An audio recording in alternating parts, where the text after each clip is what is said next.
เจ้าผู้ข้าไว้วางใจพระองค์ช่วยพ้นกับดักร้ายใต้ร่มปีกพระองค์คุ้มครองไม่หวั่นภัยในคืนมืดมนแม้พันหมื่นลมรมรอบกาย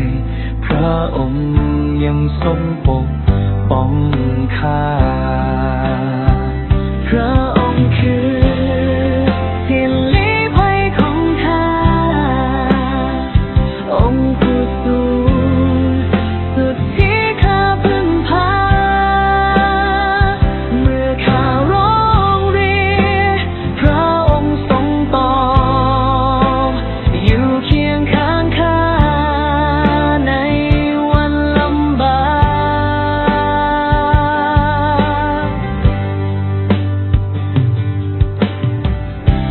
พระสัญญาของพระองค์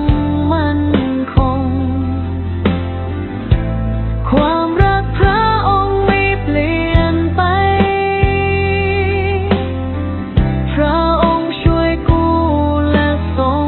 ปกป้องข้ามั่นใจในพระนามพระองค์พระองค์คือ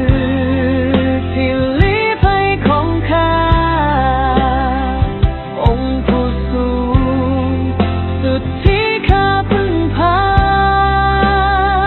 เมื่อข้าร้องเรียกพระองค์ทรงตอบอยู่เคียงข้างข้าในวันลำบาก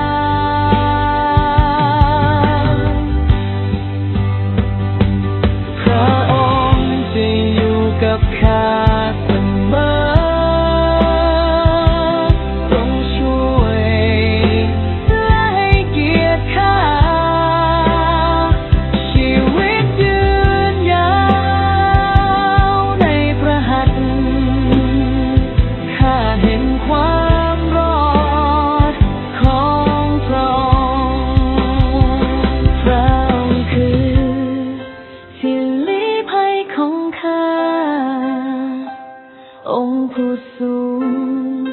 สุดที่ข้าพึ่งพา